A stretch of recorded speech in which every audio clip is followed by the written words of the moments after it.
everyone, welcome to another episode of our podcast. So we have with us Dr. Poorvi Bhat. She's a nutritionist and she's also a naturopath. Very interesting.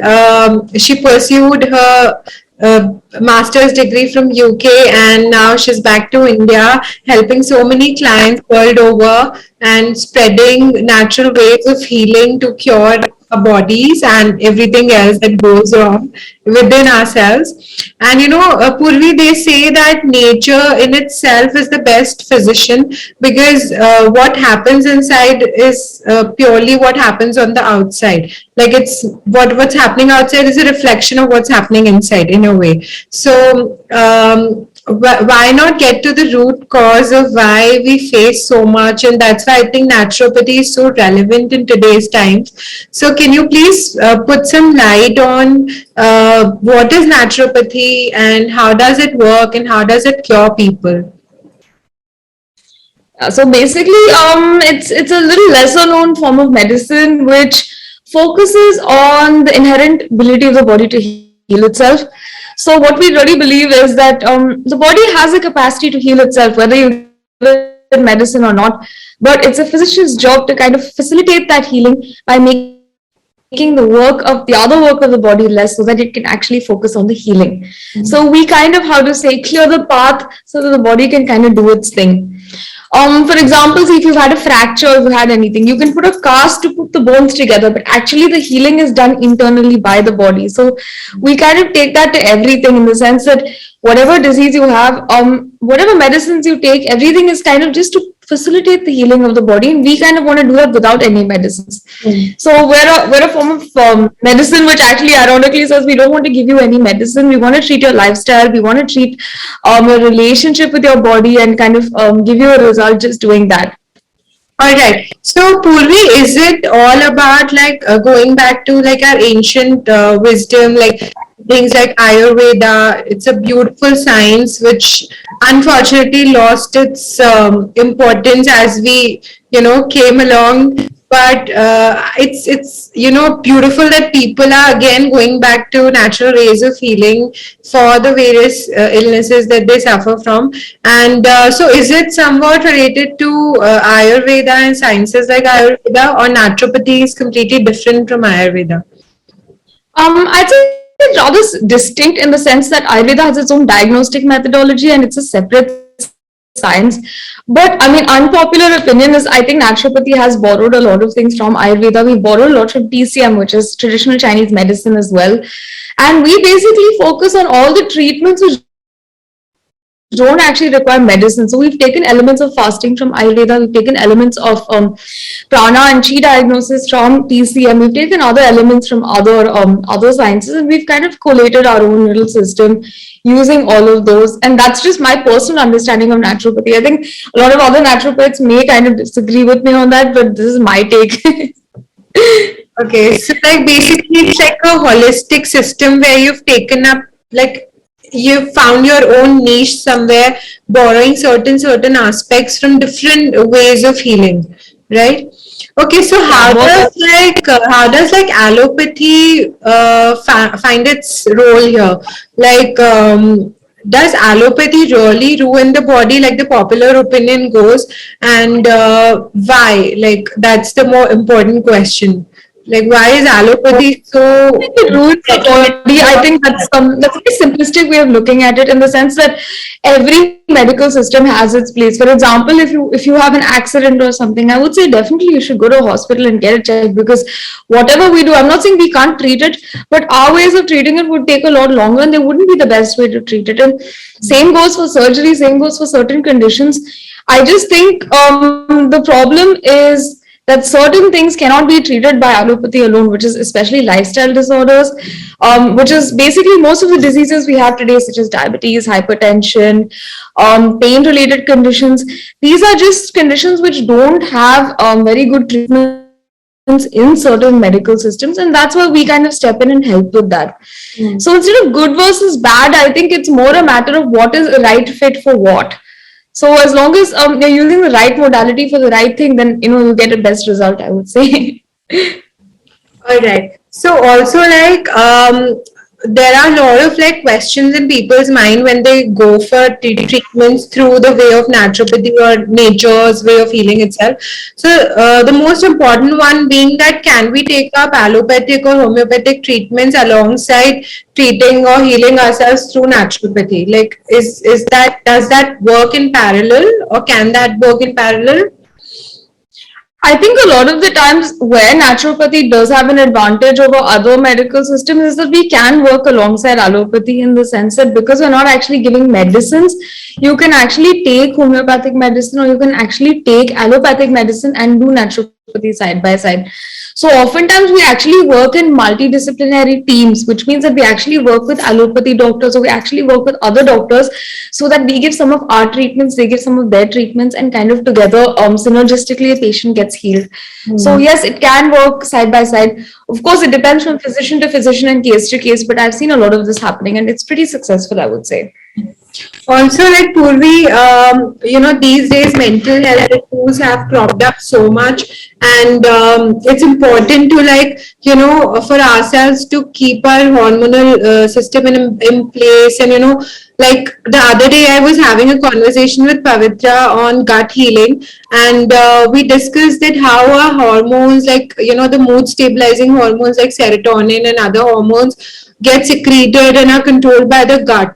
So, like, so many disturbances that take place because of our lifestyle changes and stress ruin so much for us, and even mental health is affected. So, can naturopathic ways and nutrition and changing our diet, affect our mental health and reduce our stress levels? To a large extent, yes, I would say each person's microbiome, which means the kind of gut that live in their guts, the kind of bacteria that live in their guts, it's unique from person to person. So it's really important that we generalize and say that for everyone it helps. But there's a good amount of evidence, there's a good amount of high quality research which does indicate that improving your gut profile and improving your gut hormones and improving your gut bacteria actually has a positive link to your brain, and vice versa. So if you reduce your stress levels, it does help your gut bacteria. If you help your gut bacteria, it does help your stress levels. And a lot of psychological disorders do benefit from dietary interventions as well. So, in a way, like, does naturopathy talk about nutrition mainly? Like, is it just nutrition, or is it also like just a good lifestyle? Like, how would I mean, someone? we have a number of treatment modalities. It ranges from acupuncture to hydrotherapy, which is that we use water treatments, we use mud treatments, we use basically all the elements of nature. I personally specialized in nutrition, so I talk extensively about nutrition, but it's one of the treatment modalities and definitely not the only one. It's just the one that I resonate with, so that's the one I went on to do my post graduation in, and that's the one I pursue right now. But no, it's not the only treatment. So basically, naturopathy is in a way taking all the elements of the earth and using it to heal yourself, right? Like, that's what it is. We have a lot of treatment modalities. One is definitely diet, and of course, my bachelor's degree is naturopathy and yoga. So I studied 50% of yoga philosophy and therapeutic yoga, which is very, very big treatment modality for a lot of health issues, actually. That's wonderful. Also, like, can you like give us a good morning routine and a good night routine? Just like some things that people can do before sleeping and just after waking up in order to like head on with their day in a, more energized manner. I think a morning routine obviously depends from person to person. So I don't want to get into too many specifics. Most people. Secondly, I think exercising in the morning would benefit in terms of stress reduction and prepping you for the rest of the day. So if you can go for a short walk or even just a 5 minutes of movement makes a difference in the morning. Couple of other things which helps is having a warm, moist breakfast as opposed to having a cool breakfast like a smoothie or a chia pudding or something. Try to have something warm in the morning because it kind of eases digestion. And just morning is for prepping for the day, evening is downtime. So try to avoid screens after 6 or 7 p.m. I mean, I know it's a bit difficult, but as much as possible, try to kind of not stimulate yourself further in the evenings. It's a time for reflection, it's a time for relaxation. So, as much as possible, reduce your screen time, focus on kind of reviewing the day, prepping for the next day. And in terms of food as well, earlier the dinner, it's usually better for most people. So, if you can eat an early dinner, that's going to be a game changer for your digestion and just kind of to help you have healthy overall, I think, habits. Okay, that's amazing. Also, I want to talk about sleep. There's a lot of talk about how much you should sleep, how many hours the body needs, and some people say to each his own, and you can't set a particular time for every human. But what is like a good night's sleep? Like, how many hours should one sleep, and what are the best time slots to have that good night's sleep in? If you want to promote your circadian rhythm, which is basically your body's clock, internal clock, it's always good to sleep when the sun is down and wake up as the sun rises, which is why we say early to bed, early to rise, or whatever that is. That's actually pretty good. Even from a research perspective, we say that sleeping 8 to 9 hours is actually related to less weight gain, better mood, better hormones, better rest, better learning, better everything. So, if you can make it at least realistically to 7 to 8 hours, I think that's pretty doable for most people if you prioritize it actually. So yes, more sleep is better. 8 to 10 hours is pretty optimal, I would say. Okay, 8 to 10 hours is pretty good. Like people usually these days hardly manage like 5 hours, 6 hours, and because of late nights and Yeah, I mean you need time for your REM cycles to happen, which means they're the cycles in which your memory is consolidated during your sleep. So you need to have at least 4 to 5 periods of REM sleep to actually wake up feeling rested and actually kind of help your brain process the events of the day. So long term, if you're sleeping less than 6 or 7 hours, it's going to be detrimental to both your physical and mental health, really. also there's a lot of toxicity that builds up in our bodies. Mainly because of the food, the kind of junk food and sugar and everything else that we consume. So, what can be the natural ways and easily available ways at our home to reduce this toxicity and get rid of the toxins from our body? Like, See, I think one thing is that the body actually detoxes itself. You don't actually have to do anything specific to detox the body. The main detoxification is done by your liver and your lungs. Okay, most of your detoxification, and a small percentage is done by your skin. What you can do to facilitate that detoxification is to obviously eat light when you're feeling congested. A little bit of therapeutic fasting, which means fasting under the guidance of an expert, could also help to promote your detoxification. Avoiding processed food in the sense that you don't have to remove it entirely, but if you can swap something processed with something homemade, even if it's junk food that's homemade, it's going to be better because it's not got all the nasty chemicals and things. And also focusing on deep breathing and actually improving the lung health helps with detoxification, because small percentage of detoxification is done by your lungs. So if you're exercising, you're actually detoxifying indirectly. oh, that's interesting. Also, like, can these infusion teas and herbal teas help? Because I read that consuming hot water, warm water, like short intervals of time during the day can help you, get rid of toxins. So does that really work, or is it just a myth? I would say it promotes good digestion. Herbal teas are very, it's a different topic. I mean, it depends what herbs and for who and for how long. So I'm not going to get into that. With hot water, technically it promotes digestion in the sense that it helps the gut contract and relax better. So sipping warm water through the day is always a good idea. If it specifically helps with detoxification, probably not, but it does help with better digestion, which ultimately helps with detoxification. So indirectly, you could say it does. Okay. Also, like Poorvi, I was going through a lot of your client reviews and I saw people, celebrating the fact that they have a nutritionist who promotes them to eat everything in moderation and not just cut proper food groups out of their system, like carbs and even sugar and other stuff. So, can you throw some light on how does that work? And should we not just completely cut off sugar or carbs or anything as a complete no? And why not? This is big misnomer. I mean, there's this famous saying in my line of work that a diet only lasts as long as you can do it. Okay, so if you really want to see the benefit of a diet, I mean, losing weight is very easy. Reversing disease is largely possible through diet, but the issue becomes that if you're actually sacrificing too much, you can't maintain the diet that you're doing, and whatever results you get, they're all going to be undone. So, net, you don't actually benefit from it, and it's largely unnecessary in most cases. So, obviously, limiting a food group is a very unsustainable idea because if you like eating a certain food, if you've grown up eating a certain food, you're not going to want to remove it. Nutritionally, if you try to remove carbs, I mean, you can't actually do it, but in theory, if you try to remove some certain things, it'll probably lead to nutrient deficiency over time. So again, it's very unsustainable and just harmful, to be honest.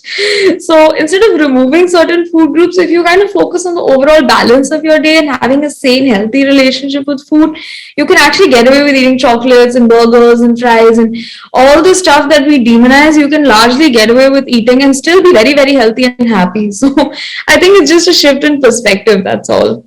That's really good because usually these days people have started following the trends where you get on a keto diet and you completely cut off certain food groups, and people are crash dieting and things like that. So I think that is definitely in the long term detrimental to the body because it's not sustainable, and obviously doing something temporarily is not gonna fetch you like long term results.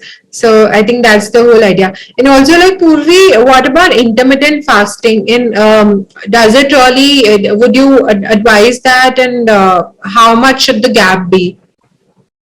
I think intermittent fasting really depends from case to case. I actually have a couple of clients who do it and it suits them really well. But having said that, I think for most people it's largely unnecessary. From a research point of view, it's kind of up in the air in the sense that there's a lot of research indicating that it is beneficial. There's a lot of research indicating that it makes no difference. But I think from a common sense point of view, I would say there's a couple of questions you need to ask yourself. One is that what is your window? I mean, are you setting yourself up to fail? For example, if you're a person who goes out for dinner a lot, doesn't make sense to skip your dinner because you're going to break it. Secondly, if you're not a person who's very good at following rules, I don't think intermittent fasting is the right fit for you because if you can't maintain it, again, whatever results you get are not going to work out for you. So I think intermittent fasting, I mean, if you really want to do it, I would say smaller window is better, which essentially means an early dinner or a late breakfast. So that's not like, it's not going to be very, very difficult to do. But most of the time, you don't actually need to do it, to get good results. You can kind of just have a very balanced approach to food and not really have any of these strict rules, still be very healthy. So I mean, if someone likes it, they can do it. Just do it under a proper expert so that you're making sure you're not getting any nutrition deficiencies in the way. Amazing. So, like in a way, if I have to sum up, then I'll say that be close to your natural elements. Be outside, like take in fresh air and be closer to plants, and just have a very balanced diet and a balanced lifestyle because you don't have to completely cut off anything from your diet also in order to stay fit.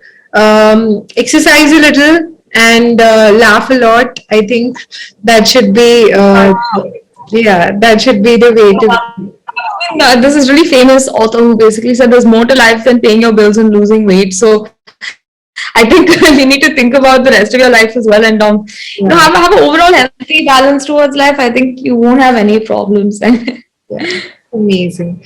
Anyway, last question I'm gonna ask Purvi that can you give us like some skincare tips for just women, because these days we have so much of skincare available and so much of information on the internet that it's confusing to understand that how much to apply, and there are like 5 steps to skincare, and people are going crazy about it. So can you suggest some natural cleansing agents, some natural skincare things that we can put from our kitchen which work the best? See, it really depends person to person. I don't think all cosmetics are bad in the sense. sense. It's certain basic ones you can use. Generally, I would say if you're in doubt, then just stick to the basics, which is a face wash and a moisturizer. I think it does most of the trick. And if you're in the sun, then SPF. But I think you need to rely on your internal health more, because your skin is literally a reflection of your internal health. If your body is actually in a state of health, your skin will be glowing without any special skincare. So if your skin is having a bad time, you really need to understand what in your body is causing that to happen, rather than just relying on things that you put on your face. In general, I would say don't experiment too much with your skincare. Don't keep trying out new products. Stick to the ones that you know work for you, and it doesn't have to break the bank at all. Just basic brands which are found in pharmacies and things often do the trick. A lot of things you can do at home as well. For example, if you're the kind who doesn't mind using, I don't know, like cold pressed oils on your face, you don't have to buy moisturizer, things like that. And you can also use things like basin and stuff, for a natural face wash. So if that's up your alley, that's fine. But if you want to use something as well, just don't keep trying out new things. Find one and just stick to that. That usually does the trick.